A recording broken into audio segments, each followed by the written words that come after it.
This meditation brings you a series of powerful quotes from Charles F Haanel's work, crafted to inspire and uplift. Enhanced with alpha waves, it's designed to use with headphones to promote deep subconscious programming. Sit back, relax, and let this timeless wisdom merge with your consciousness. Let us begin.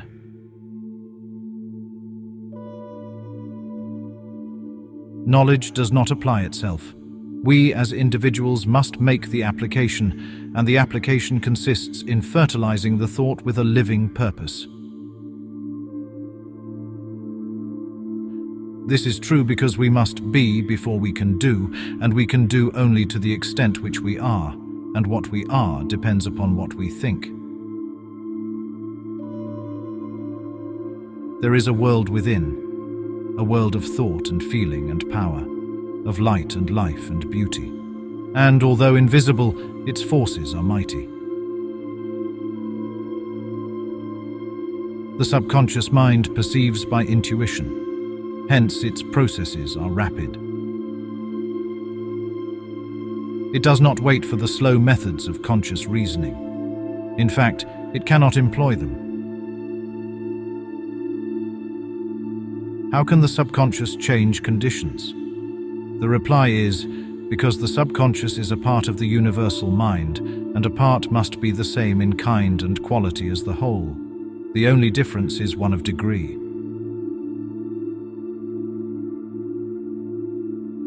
The whole, as we know, is creative. In fact, it is the only creator there is. Consequently, we find that mind is creative, and as thought is the only activity which the mind possesses, thought must necessarily be creative also.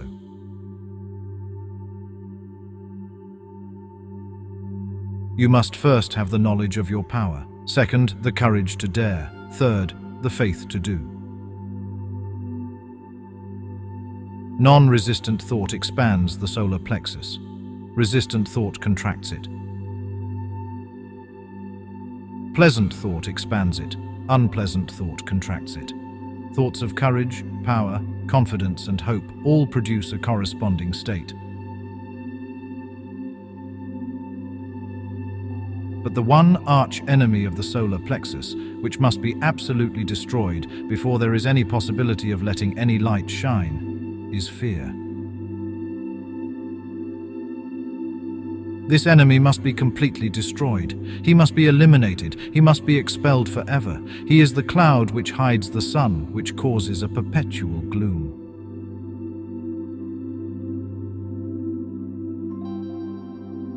Life is expressive, and it is our business to express ourselves harmoniously and constructively. Sorrow, misery, unhappiness, disease, and poverty are not necessities, and we are constantly eliminating them.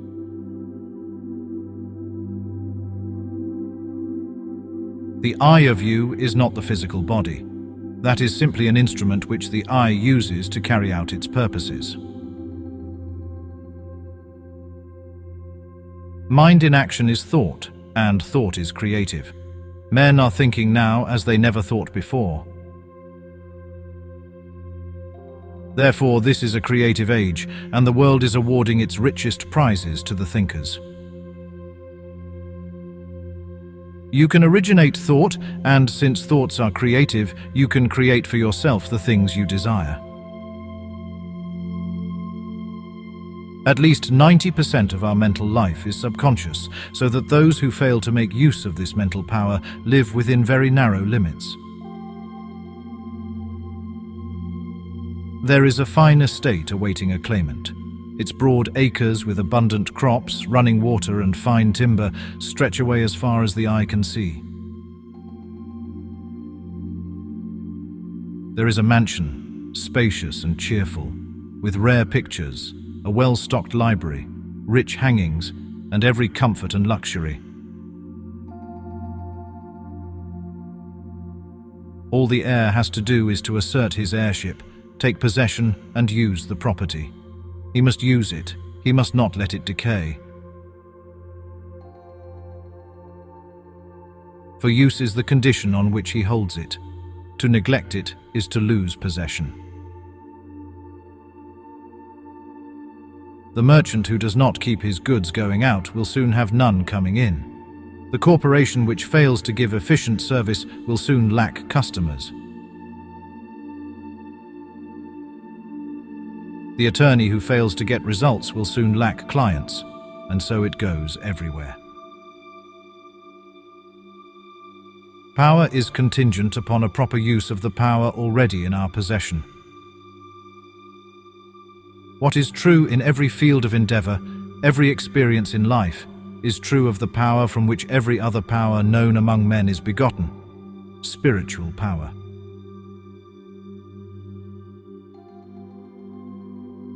Take away the spirit, and what is left? Nothing. All possession is the result of the accumulative attitude of mind or the money consciousness. This is the magic wand which will enable you to receive the idea, and it will formulate plans for you to execute, and you will find as much pleasure in the execution as in the satisfaction of attainment and achievement.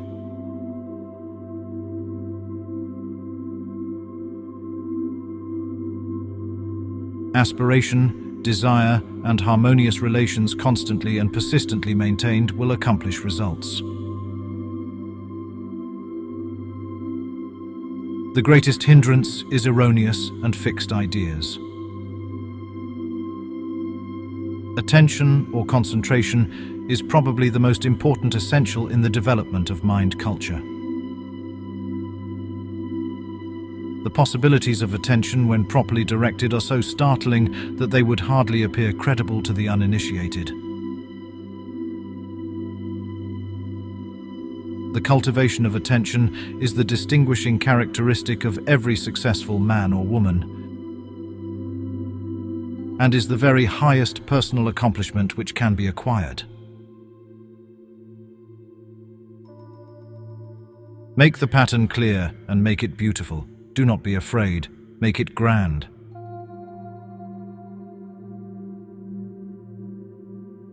Remember that no limitation can be placed upon you by anyone but yourself. You are not limited as to cost or material. Draw on the infinite for your supply. Construct it in your imagination. It will have to be there before it will ever appear anywhere else. Make the mental image. Make it clear, distinct, perfect. Hold it firmly. The ways and means will develop. Supply will follow the demand. You will be led to do the right thing at the right time and in the right way. Earnest desire will bring about confident expectation, and this in turn must be reinforced by firm demand. These three cannot fail to bring about attainment, because the earnest desire is the feeling, the confident expectation is the thought, and the firm demand is the will. And as we have seen, feeling gives vitality to thought, and the will holds it steadily until the law of growth brings it into manifestation. For instance, a man is in debt. He will be continually thinking about the debt, concentrating on it. And as thoughts are causes, the result is that he not only fastens the debt closer to him, but actually creates more debt. He is putting the great law of attraction into operation with the usual and inevitable result. Loss leads to greater loss. Ask yourself a few questions and then reverently await the response. Do you not now and then feel the self within you? Do you assert this self, or do you follow the majority? Remember that majorities are always led, they never lead. It is evident, therefore, that we are to hate nothing, not even the bad, because hatred is destructive.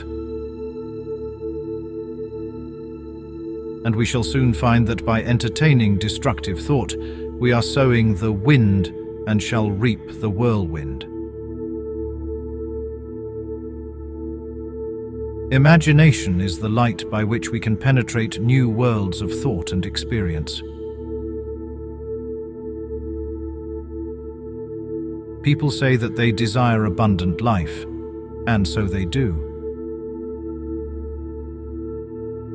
But so many interpret this to mean that if they will exercise their muscles or breathe scientifically, eat certain foods in certain ways, drink so many glasses of water every day of just a certain temperature, keep out of drafts, they will attain the abundant life they seek.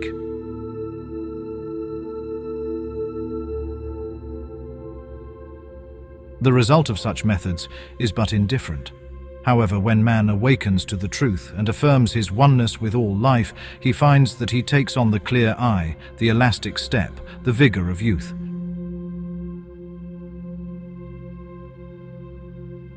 He finds that he has discovered the source of all power. Hold in mind the condition desired, affirm it as an already existing fact. This indicates the value of a powerful affirmation. By constant repetition, it becomes a part of ourselves. We are actually changing ourselves. We are making ourselves what we want to be.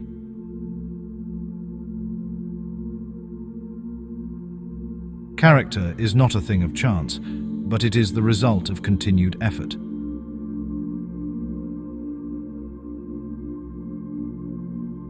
To think correctly, accurately, we must know the truth. The truth, then, is the underlying principle in every business or social relation. It is a condition precedent to every right action. To know the truth, to be sure, to be confident, affords a satisfaction beside which no other is at all comparable. It is the only solid ground in a world of doubt, conflict, and danger.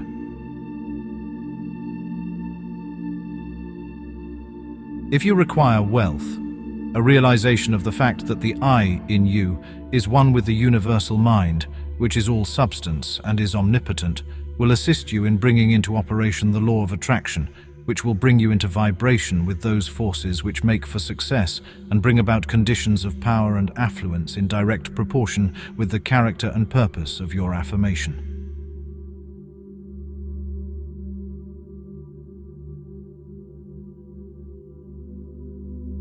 Thoughts are causes and conditions are effects. Herein is the explanation of the origin of both good and evil. Thought is creative and will automatically correlate with its object. This is a cosmological law. The law of attraction, the law of cause and effect. The recognition and application of this law will determine both beginning and end. It is the law by which in all ages and in all times the people were led to believe in the power of prayer. As thy faith is, so be it unto thee, is simply another, a shorter and a better way of stating it. The ordinary man, who has no definite knowledge of cause and effect, is governed by his feeling or emotions. He thinks chiefly to justify his action. If he fails as a businessman, he says that luck is against him. If he dislikes music, he says that music is an expensive luxury. If he is a poor office man, he says that he could succeed better at some outdoor work. If he lacks friends, he says his individuality is too fine to be appreciated. We frequently hear it said, "A very distressing situation came into my life, which could not have been the result of my thought, as I certainly never entertained any thought which could have such a result."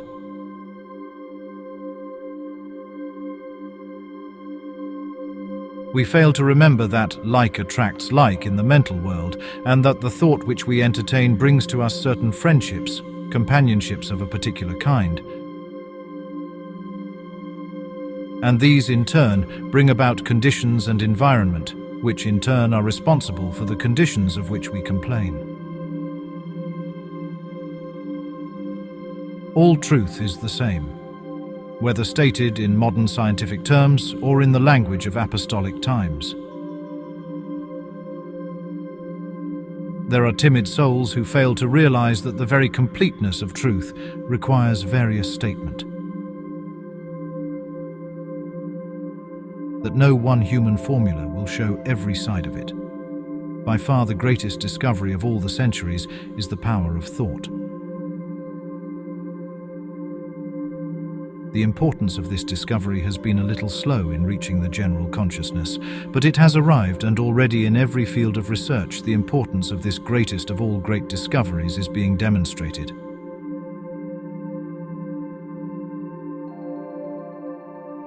We all know many who have achieved the seemingly impossible, who have realized lifelong dreams, who have changed everything, including themselves. We have sometimes marveled at the demonstration of an apparently irresistible power, which seemed to be ever available just when it was most needed, but it is all clear now. All that is required is an understanding of certain definite fundamental principles and their proper application. If you desire to help someone or to destroy some form of lack, limitation, or error, the correct method is not to think of the person whom you wish to help. The intention to help them is entirely sufficient, as this puts you in mental touch with the person. Then drive out of your own mind any belief of lack, limitation, disease, danger, difficulty, or whatever the trouble might be. As soon as you have succeeded in doing this, the result will have been accomplished and the person will be free. The power of attention is called concentration. This power is directed by the will. For this reason, we must refuse to concentrate or think of anything except the things we desire.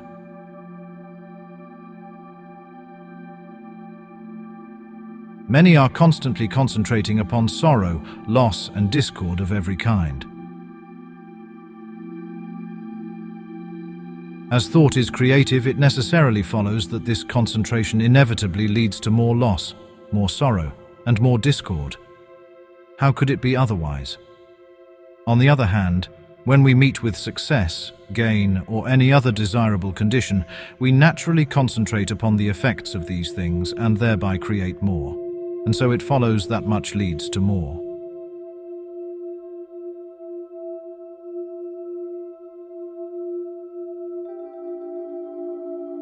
The financier gets much because he gives much. He thinks. He is seldom a man that lets anyone else do his thinking for him. He wants to know how results are to be secured. You must show him.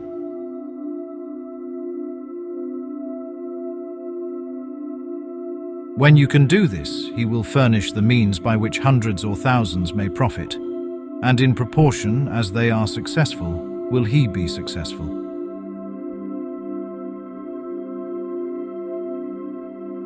A generous thought is filled with strength and vitality. A selfish thought contains the germs of dissolution. It will disintegrate and pass away. Great financiers like Morgan and others are simply channels for the distribution of wealth. Enormous amounts come and go. But it would be as dangerous to stop the outgo as the income. Both ends must remain open. And so our greatest success will come as we recognize that it is just as essential to give as to get.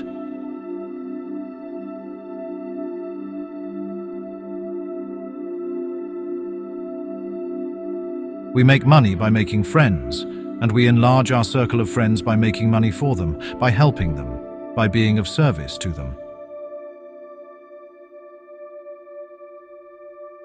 The first law of success, then, is service. And this in turn is built on integrity and justice. The man who at least is not fair in his intention is simply ignorant. He has missed the fundamental law of all exchange. He is impossible. he will lose surely and certainly. He may not know it, he may think he is winning, but he is doomed to certain defeat.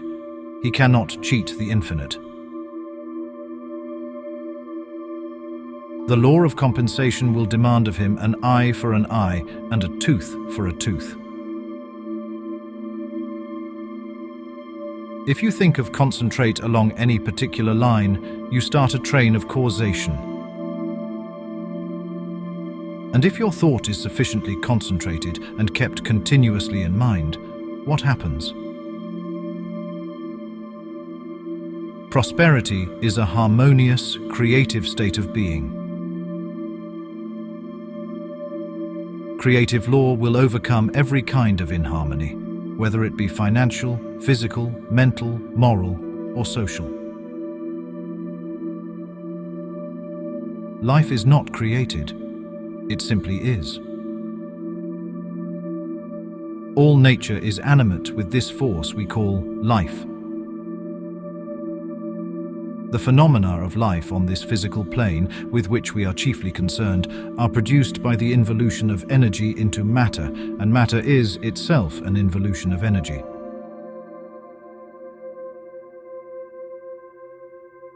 All wealth is the offspring of power. Possessions are of value only as they confer power. Events are significant only as they affect power. All things represent certain forms and degrees of power. It is clear, therefore, that thoughts of abundance will respond only to similar thoughts. The wealth of the individual is seen to be what he inherently is. Affluence within is found to be the secret of attraction for affluence without. The ability to produce is found to be the real source of wealth of the individual. It is for this reason that he who has his heart in his work is certain to meet with unbounded success. He will give and continually give, and the more he gives, the more he will receive. Wisdom, strength, courage, and all harmonious conditions are the result of power. And we have seen that all power is from within. Likewise, every lack, limitation, or adverse circumstance is the result of weakness, and weakness is simply absence of power. It comes from nowhere. It is nothing. The remedy, then, is simply to develop power. Any man with a knowledge of the possibilities of modern metaphysics has an inconceivable advantage over the multitude. Mind is creative and operates through the law of attraction. We are not to try to influence anyone to do what we think he should do. Each individual has a right to choose for himself, but aside from this, we would be operating under the law of force, which is destructive in its nature and just the opposite of the law of attraction.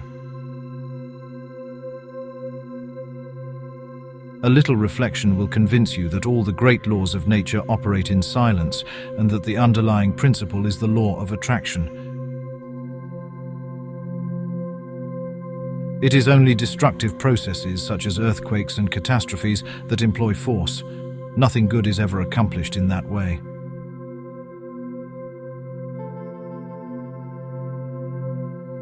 The mastermind is within your body and soul, yet interpenetrating both. It is the grand man, the God man of each of us.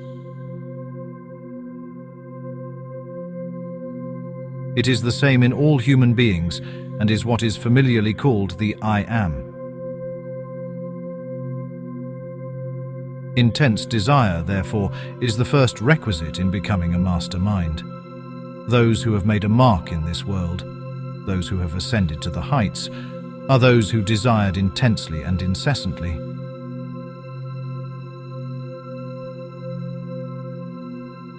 Those weak in desire never reach mastery or the heights until they become strong and soulfully passionate in desire.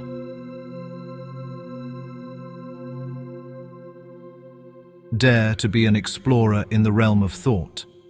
Dare to think deeply and radically, for the mind, like muscles, grows strong with use.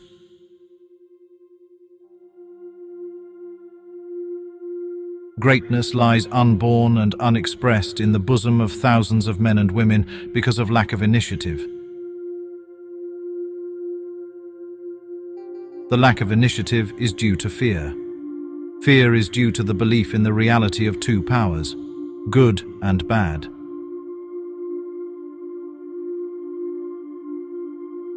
And he whose greatness lies unborn in the womb of his soul has a greater belief in the power of evil than in the power of good, and because of this fear he does not venture to fulfill the call of his soul, and thus obtain the crown of an overcomer and conqueror.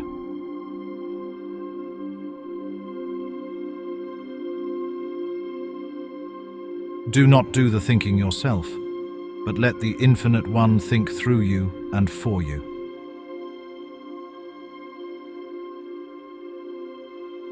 Life is an orderly advancement governed by the law of attraction. Our growth is through three seeming sections. In the first, we are creatures of law. In the second, users of law. And in the third, we are masters of law.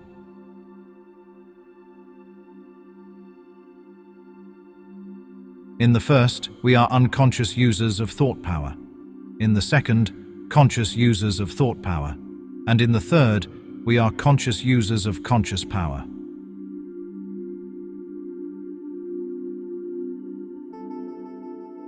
Thought is force. There are but two things in the universe, force and form.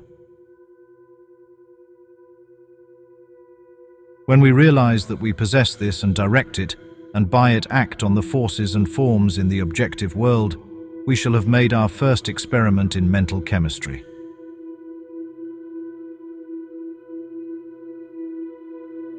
Every person is what he is because of his method of thinking, and men and nations differ from each other only because they think differently.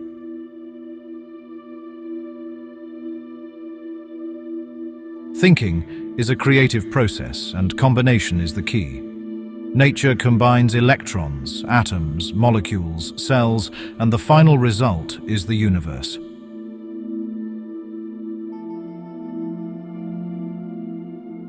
In the field of human endeavor, all progression, development, and achievement is the result of following the lesson learned from nature, and man has risen step by step from the primitive brute state to his present position of mastership by combining, uniting, and relating thoughts, things, and forces.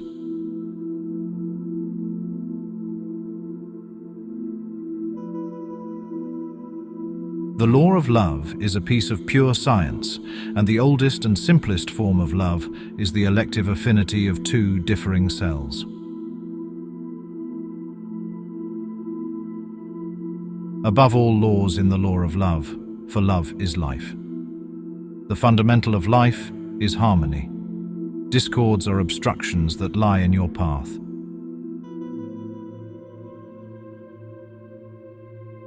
They obscure the reality of peace that lies at the heart of every experience, but as you increase in experience, you are enabled to discern the good in apparent evil, and your power of attraction increases proportionately.